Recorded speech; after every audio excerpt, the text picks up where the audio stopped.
राजा परीक्षित ने सुखदेव जी का चरण धोए हैं, चरणामृत लिए हैं, दिव्य आसन पर बैठाया और हाथ जोड़ के प्रश्न करते हैं, महाराज आप मेरे 2 प्रश्न का उत्तर दीजिए। मरणासन्न व्यक्ति को क्या करना चाहिए और मनुष्य मात्र का क्या कर्तव्य है। पूरे भागवत का यही 2 प्रश्नों में पूरी भागवत तैयार है।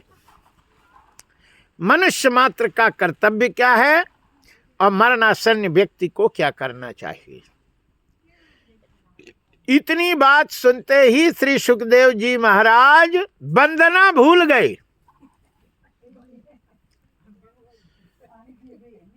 वंदना भूल गए, डायरेक्ट उत्तर देने लगे। वंदना तो बाद में दूसरे अध्याय में, दूसरे स्कंद के दूसरे अध्याय में वंदना करते, पहले में तो शुरू हो गए।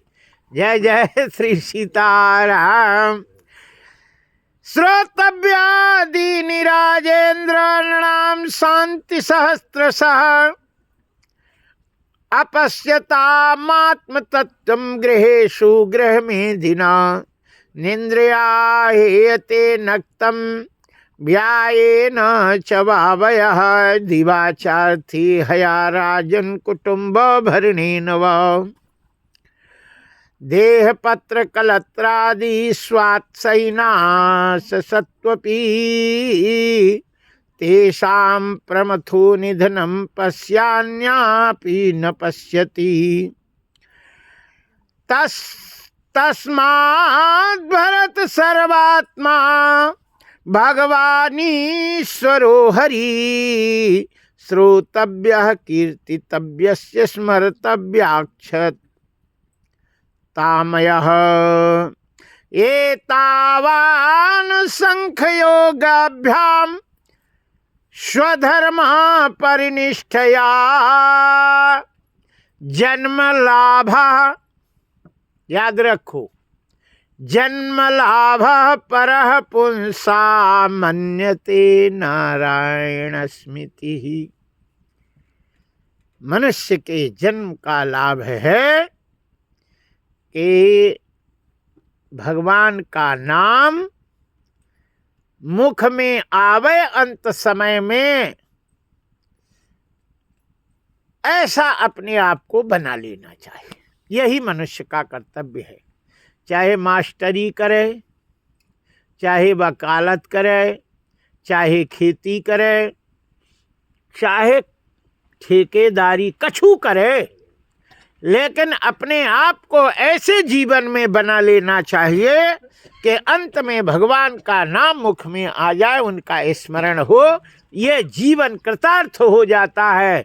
और अंत में यदि भगवान का नाम नहीं आया और उनका स्मरण नहीं आया तो मनुष्य का जीवन बेकार है।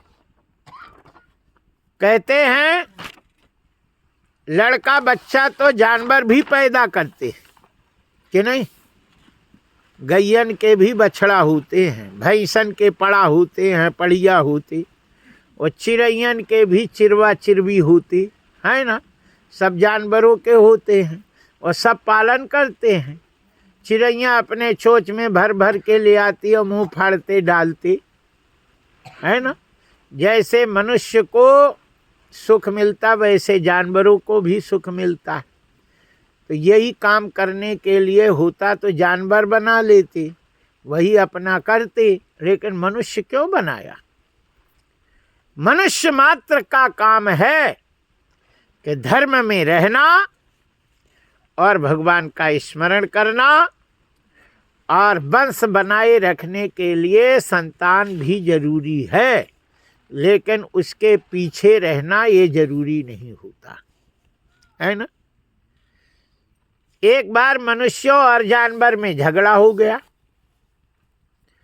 जानवर बोले भैया बक बक नहीं कर रहे, लंबड़दार नीचे कर, काहे में बड़ा है तू, हम तेरे से बड़े हैं।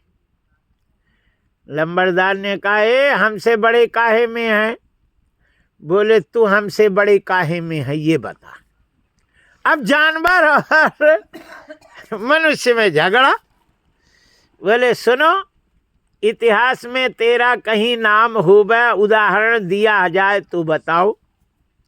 हमारे तो मृग नैनी है, मृग जैसे नेत्र, गज गामनी, हाथी जैसे चाल। बोलो, हमारे तो चमड़े काम में आते हैं, बढ़िया ढोलक बजती है, मृदंग में घूम है। तेरे चमड़ा कहीं काम में आ जाए तो बता दो, तुम्हारे चमड़े कहीं काम में आते हो तो बताओ। हमारे तो चमड़े काम में आते। तब तक गाय बोली, अरे सुन, मेरी तो लैट्रिन काम में आती है, लैट्रिन भी काम में आती है, तेरी आवे तो बता दो। लोग देख के नाक बंद कर लेते और थूकते और हैं। बोलो, मेरे हाड़ काम में, मांस काम में, चमड़ा काम में, और सब मेरे में, तेरा कछु आवे तो बता दे। मनुष्य इतना मुंह रह गया, भूल नहीं पाया। तब भी एक महात्मा जी थे, महात्मा ने कहा कि हम तुमसे बड़े सिर्फ एक ही में हैं कि हम धर्म में जीते हैं और तुम्हें धर्म का पता नहीं है। ऐसाम विद्या न तपो न दानम, जिसमें न विद्या है, न तप है, न दान है, न धर्म है, ऐसा मनुष्य दो पैर का पशु है। दो पदा पशु, दो पैर का पशु, और पशु से भी, पशुओं से भी गया गिरा है। इसलिए जो राम राम नहीं कहता, जो भजन नहीं करता, जिनमें भक्ति नहीं है, जैसे मंदिर नहीं समझ में आते, देवालय समझ में नहीं आते, और ऐसे ही चले जाते हैं, न प्रणाम करते न कछु। अरे कम से कम सीटिन बजा दे दादा और कह दे जय गुण बब्बा, है ना, इतना ही तो कह दे। और नहीं टाइम है उठ के, ये भी नहीं करते, है ना। वो यहीं से फुर्र जय सिया राम, यहाँ गोड़ बब्बा बैठे हैं और फिर उल्टाते हैं तो ऊपर पैर और नीचे मुंडी धरी रहती, जय जय श्री सीताराम सारा निकाल देते एक ही चक्कर में। बोलिए बाके बिहारी लाल की जय। हरिशरणम। आइए, श्री सुखदेव जी महाराज कहते हैं, संसार में ना स्त्री पुरुष से प्रेम करती, ना पुरुष स्त्री से करती। तब तक एक ने कहा, नहीं महाराज, ये हम नहीं मानते, हम नहीं मानते। बोले काहे? बोले मेरी पत्नी तो रोती है, तो मैं कुछ हो गया, आप मेरी जान। अरे नाटक करती, नाटक करती पक्का, कोई किसी को नहीं पूछता, है ना। हाँ, पत्नी को अच्छा नोट दो, बढ़िया रसमलाई ले आओ और ऐसे मुंह में खिलाओ, और पत्नी, आप तो मेरे प्राण है स्वामी जी, और नहीं दो, नहीं खिलाओ तो ठटरी में धर देती। जय जय श्री सीताराम। कोई नहीं है। भगवान श्री सुखदेव जी कहते हैं, देह पत्र कलत्रादि, देह शरीर पत्नी व संसार के जितने रिश्तेदार हैं सब स्वार्थी हैं। स्वार्थ मीत सकल जग माही, सपने को ऊपर मारथ नाही। बोले हम नहीं मान सकते महाराज, मेरी पत्नी तो इतनी कछु नहीं, हमें तो जान ही से ज्यादा मानती। बोले ठीक है, पत्नी के पसंद का है तेरी? बोले रसमलाई। बोले 2 किलो रसमलाई ले जाना, और मम्मी को पहले बुला के और जितना खावे खिला देना, फिर भैया को बुलाना तो भैया को खिला देना, फिर बच्चे को बुलाना, सबको बांटना, है ना। और फिर तुम खा जाना, और फिर रस को पी जाना, और फिर पानी पी जाना एक बार, फिर पानी भर के और पत्नी को ले जाना कमरा में, प्यारी तेरे लिए हम ले आए थे और ले पानी पी जा। वो तो खत्म ही हो गया, पानी पी ले। फिर देखना कितना प्रिय है, प्राण है। और जैसे ले गया, पत्नी ने तो पहले ही जो है भुन गई, जब सास पेट भर पाई। फिर भैया, फिर भाभी के मुंह में, ले भाभी प्यारी मेरी, और 4-6 तो भाभी को खिला दे। और फिर जो बचा सो खुद खा गया। और पानी जब पानी डाल के पी गया, पानी रहा सो जाए, पत्नी ने ऐसे मारो छटरी के तो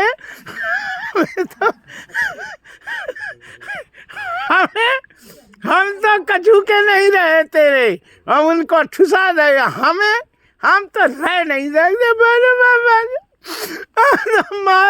अब तो माई का जाए। जय जय श्री सीताराम। अन्य कहा महाराज सही कह रहे थे, संसार में कोई किसी का नहीं है, और यदि है तो परमात्मा ही है। याद रखो, परमात्मा से जो प्रेम करता है उससे सब प्रेम करते हैं, और जो परमात्मा से प्रेम नहीं करता उससे कोई भी प्रेम नहीं करता है। याद रखो, इसलिए परमात्मा से प्रेम करना चाहिए, उन्हीं का भजन करना चाहिए।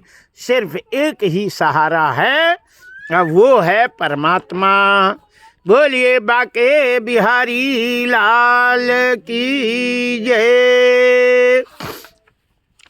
मेरा कोई न सहारा बिन तेरे, घनश्याम सवरिया मेरे। मेरा कोई न सहारा बिन तेरे, घनश्याम सवरिया मेरे। मेरा कोई बिन तेरे, घनश्याम सवरिया। ये तेरे बिन मेरा है कौन यहाँ, तेरे बिन मेरा है कौन। प्रभु तुम्हें छोड़ मैं जाऊँ कहाँ, प्रभु तुम्हें छोड़ मैं जाऊँ कहाँ। मैं तो आन पड़ा हूँ दर तेरे, घनश्याम सवरिया मेरे। मेरा कोई न सहारा बिन तेरे, घनश्याम सवरिया। मैंने जन्म लिया जग में आया, मैंने जन्म लिया जग में आया। तेरी कृपा से मैं नर तन पाया, तेरी कृपा से मैं नर तन। मैंने सहत कुठार घनेरे, घनश्याम सवरिया। ये मेरा कोई न सहारा बिन तेरे, घनश्याम सवरिया। ये मेरे नैना कब से तरस रहे, मेरे नैना कब से। हे सावन भादो जैसे बरस रहे, सावन हे अब छाए घटा घन घोरे, घनश्याम सवरिया। हे मेरा कोई न सहारा बिन तेरे, घनश्याम सवरिया। हे प्रभु आ जाओ, प्रभु आ जाओ, प्रभु आ जाओ, प्रभु। ओ प्रभु आ जाओ, प्रभु आ जाओ, प्रभु आ जाओ, प्रभु। ओ अब और न मुझको तरसाओ प्रभु, और न मुझको। ओ काटो जन्म मरण के फेरे, घन श्याम सवरिया। मेरा कोई न सहारा बिन तेरे, घन श्याम सवरिया। जिस दिन से दुनिया में आया, जिस दिन से दुनिया या, मैंने पल भर चैन नहीं पाया, मैंने पल भर चैन, मैंने पल भर चैन नहीं पाया, मैंने पल। सही कष्ट पे कष्ट घने रे, घन श्याम सवरी। मेरा कोई न सहारा बिन तेरे, घन श्याम सवरिया। मेरा कोई न सहारा बिन तेरे, घन श्याम सवरिया। मेरा कोई न सहारा बिन तेरे, घन श्याम सवरिया मेरे। मेरा कोई न सहारा बिन तेरे।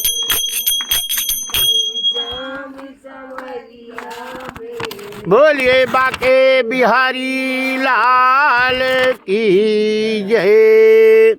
श्री सुखदेव जी यहाँ राजा परीक्षित से कहते हैं कि जो भगवान को सहारा बना लेता है और किसी संसार का सहारा नहीं करता, भगवान उसके जीवन में जो कुछ भी जरूरी होता है वो भगवान उसको ला करके देते हैं। अनन्याश्चिन्तयन्तो मां ये जनाः पर्युपासते तेषां नित्यभियुक्तानां योगक्षेमं महाम्यहम्। मैं स्वयं उसका योगक्षेम करता। रामायण में इसी श्लोक को चौपाई में तुलसी बाबा लिखते हैं कि सो अनन्य जाके अस, जो अनन्याश्चिन्तयन्तो मां, तो यहाँ लिखते सो अनन्य जाके अस।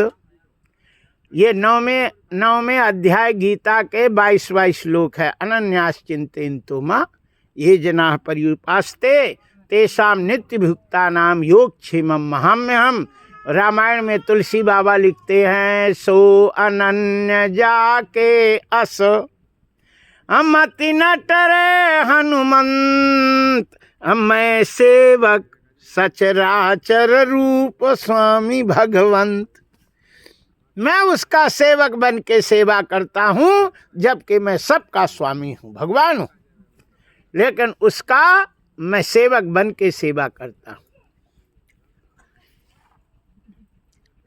तब सुखदेव जी ने एक प्रश्न पूछा,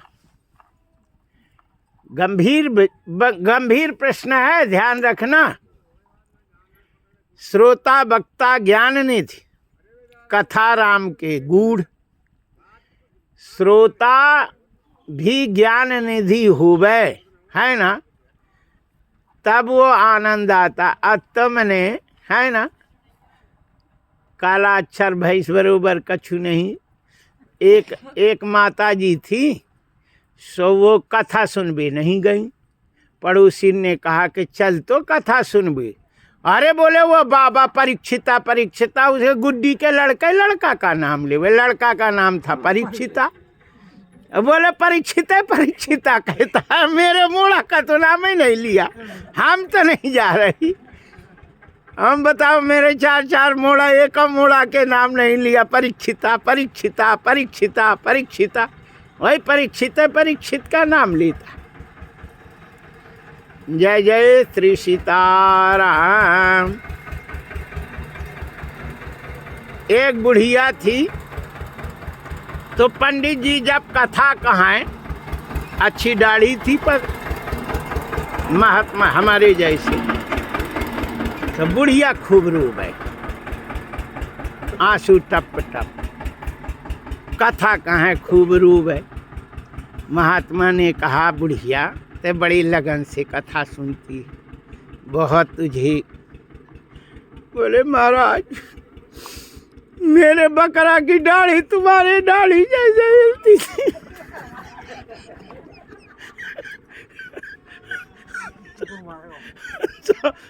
मर गया सब उसी की याद आती है तो रोते हैं। महात्मा ने कहा धन्य है भगवान, बोलिए बाके बिहारी लाल की जय। हरिशरणम, बोलिए बाके बिहारी लाल की जय। श्री सुखदेव जी महाराज से परीक्षित कथा पूछते हैं ये। अब ध्यान दे के सुनना। महाराज तो बहुत अच्छा है, भगवान मन की कामना पूरी करते हैं।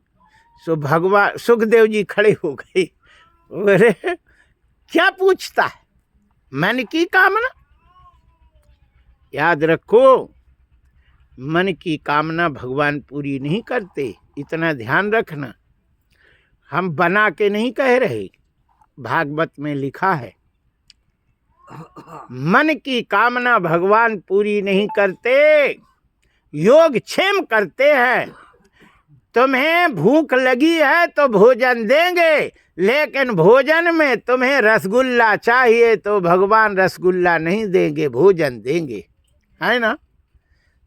जैसे कोई को भंडारा करा हुए, निमंत्रण हुए, तो भंडारा वाला तुम्हारी इच्छा का भोजन कभी नहीं बनाएगा, अपनी इच्छा से बनाता है। बोलो, भंडारा करेगा, उसकी जो इच्छा होगी वो खिलाएगा, तुम्हारी इच्छा से कभी भंडारा नहीं करेगा, अपनी इच्छा से करेगा। हमें ये खिलाना है, वही बनाता है। और किसी के मन में हुआ कि हम कढ़ी पकौड़ी खावें, वो कढ़ी पकौड़ी तुम्हें बनाएगा। किसी को हो बड़ा खाएं सो तुम्हें बड़ा बनाएगा। ऐसा कोई भंडारा वाला करता है? नहीं कर। जय जय श्री सीताराम। बफर में भी नहीं रहता है, बफर में नहीं रहता। बफर भी वो अपनी इच्छा अनुसार बनाता है दादा। बफर में भाई कच्ची पक्की वो अपने हिसाब से बनाता है। तुम्हें थोड़ी है कि चमचम तुम्हारी इच्छा है, अब चमचम कहाँ बनाएगा? मसूर पाक खाने की इच्छा है, वो थोड़ी बनाएगा। 56 भोग होते हैं बफर सिस्टम में, 56 भोग थोड़ी रहते हैं, 10-15 भोग रखते हैं। 56 भोग कोई बनाता है? तुम्हें जो है कहो आलू बुखारा खाना है, अब वो कहाँ से आएगा? वो है ना, वो तो जितना उसकी इच्छा हो इतना खिला दे, बना देता है। लेकिन व्यक्ति को अपनी इच्छा है कि मुनगा की कढ़ी बनाना, वो कढ़ी बनाएगा, कढ़ी बनाएगा। मुनगा की कढ़ी थोड़ी बनाएगा। तुम कहो सूरन की कढ़ी खाने, तो सूरन की कढ़ी थोड़ी बनाएगा। तुम्हें है कि भैया जाम फल की चटनी करें, अब ये इतना थोड़ी बनता है ना। कहने का मतलब मेरा ये है कि अपनी इच्छा यदि करनी है तो फिर स्वयं करना, उसके पास जाना पड़ेगा जिसके पास जामफल है ना, उससे संपर्क करना पड़ेगा। जिनको कुछ भी नहीं चाहिए वो भगवान श्री राम और कृष्ण की उपासना करे, और यदि किसी वस्तु की कामना हो तो इनकी उपासना कभी नहीं करना चाहिए। भागवत में लिखा है, जाको कछुआ न चाहिए तुम सन सहज स्नेह, बसहु निरंतर तासुर असोराउर निज गेह। हरे काम क्रोध मद मान न मोहा, लोभ न क्षोभ न राग न द्रोहा, जिनके कपट दंभ नहीं माया, जिनके हृदय बसहु रघुराया। वाल्मीकि जी ने बहुत सी बातें बताई, हम तो भागवत कह रहे हैं, राम कथा तो कह नहीं रहे। मैंने उदाहरण दिया, जाको कछुआ न चाहिए। तुम सन सहज सने, सहज में स्नेह हो, वो राम की और कृष्ण की उपासना करे। और जिन्हें कोई वस्तु चाहिए तो उस देवता की आराधना करे तो वो वस्तु से मिलेगी। अब यहाँ कहते हैं ब्रह्मचर्य से कामस्तु, ब्रह्मचर्य की कामना हो तो ब्राह्मणस्य ब्रह्मणस्पतिम, बृहस्पति की आराधना करना चाहिए। इंद्रियामिंद्रियस्काम, इंद्रियों में इन शक्ति प्राप्त करना हो तो इंद्र की उपासना करना चाहिए। और प्रजा काम प्रजापति, पुत्र संतान चाहिए तो पितरों की आराधना करना चाहिए। संतान नहीं होती है पितरों की नाराजगी से। लड़का का एक्सीडेंट होता है और बाप के आगे यदि लड़का मरता है तो पितरों की नाराजगी से, है ना। यह हम बाद में कथा बताएंगे, क्योंकि शास्त्र में लिखा है। हम जो कहेंगे, है ना, तुम लोग अचंभव मानोगे, है ना। पितर लोग खून पीते हैं, कछु नहीं पाते, खून पीते। जैसे माँ के पेट में जब लड़का रहता है तब वो लड़का खून ही पीता है, क्योंकि पेट में उसका मुंह बंद रहता है। और माँ के पेट में माँ भोजन करती है, और माँ के भोजन करने से बना बनाया जो भी खून है वो लड़के के पेट में वो एक बोल फिट रहती है, और वो बोल के द्वारा उसके शरीर में जाता है। उसकी आंतें वगैरह काम नहीं करती, मुंह बंद रहता है, सब बंद रहता है, बना बनाया जाता है। इसी प्रकार पितर लोग बच्चे के समान होते हैं, और जो ब्राह्मण को खिलाता है ब्राह्मण के पेट में वो पितर जाते हैं, और जो ब्राह्मण खा के खून तैयार करता है उसके, जिसका अन्न खाता उसका खून बनता है, अनाज से खून तैयार होता है, फिर वो खून उसको पी के तृप्त होते हैं। इसीलिए ब्राह्मण को शास्त्र में, गरुड़ पुराण में, भागवत में, सब जगह लिखा है कि यदि ब्राह्मण को श्राद्ध में नहीं खिलाया तो पितर तृप्त नहीं होते। क्यों? ब्राह्मण को नहीं खिलाए क्यों? तो ब्राह्मण जनेऊ धारण करता है,